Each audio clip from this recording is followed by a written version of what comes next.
अगर हमारा आंतरिक सुरक्षा ठीक होती, अगर संवेदनशीलता होती, तो शायद ये पहलगाम और ये पुलवामा नहीं होता। हम जवाबदेही तय करते, किसकी गलती थी इसमें, किसकी चूक थी और क्यों हुई।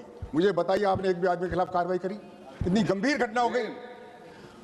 आप देखिए अध्यक्ष महोदय, कुछ समय पहले अपने बंबई में एक आतंकी हमला हुआ था। हमारे संवेदनशील तत्कालीन गृह मंत्री शिवराज पाटिल साहब थे, इस्तीफा दे दिया। महाराष्ट्र के मुख्यमंत्री थे, उन्होंने इस्तीफा दिया नैतिक जिम्मेवारी लेते हुए। पुलवामा में, बालाकोट में किसने ली जिम्मेवारी? मैं इसलिए कह रहा हूं, मैं किसी के आरोप नहीं लगा रहा हूं, जो हुआ जो आपको बता रहा हूं। इस्तीफा दिया था, चलो आपने कपड़े नहीं बदले, बदला क्या? सुरक्षा तो बिगाड़ दी।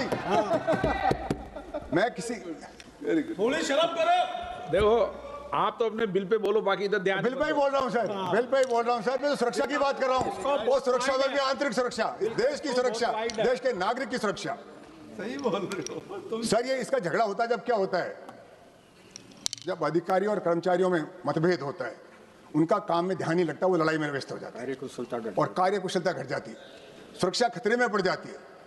और इसकी बिल की जरूरत क्यों पड़ी, वही तो मैं बता रहा हूं आपको कि एक माननीय सुप्रीम कोर्ट का एक आदेश था जो अक्टूबर 2025 में आया,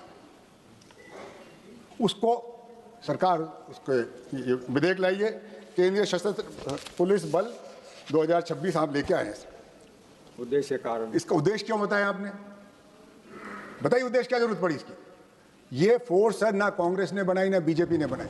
सीआरपीएफ 1939 में बनी थी, जब तो ये झगड़े नहीं हुए, जब तो लोकप्रिय सरकार नहीं थी, क्योंकि वो सरकार चलाना जानते थे, अधिकारियों से काम लेना चाहते थे, ड्यूटी बांटते थे, जिम्मेवारी लेते थे।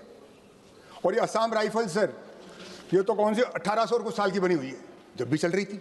आज क्या हो गया, हम इस पर चर्चा करें कि एक क्या नौबत आ गई कि हमारे जवान, हमारी व्यवस्था को हम नहीं चला पा रहे। आरोप का नहीं है सर, ये पक्ष और विपक्ष का नहीं है, ये देश की सुरक्षा का, सुरक्षा की जिम्मेदारी भारत के गृह विभाग में। ये मैं कह रहा हूँ, उसको हमको चर्चा करनी चाहिए पार्टी से ऊपर उठ के, और जो गलत है गलत कहें, सही को सही कहें। दिक्कत क्या है? सुरक्षा में चूक हुई है। उसके कारण यह है कि आपके अधिकारियों का और कर्मचारियों का सुरक्षा में मन ही नहीं है, वो तो मुकदमे लड़ रहे हैं एक दूसरे के खिलाफ। जो एक दूसरे के घर में मुकदमे लड़ेंगे, वो घर कैसे चलेगा सर? ये है हमारा चिंता का विषय। तो मेरी सरकार से अनुरोध है कि आप इस बिल को, अगर आप बहुमत से पास करेंगे, आपका बहुमत है, पर उचित नहीं होगा। इस पर गहन चिंता हो, चर्चा हो और मंथन हो, और फिर जो सहमति बने उस पर आप निर्णय लें। अगर आप बहुमत के आधार पर करेंगे, आपका बहुमत आप करा लेंगे, पर क्या वो न्याय होगा? न्याय होगा उसमें जबकि सबकी राय हो।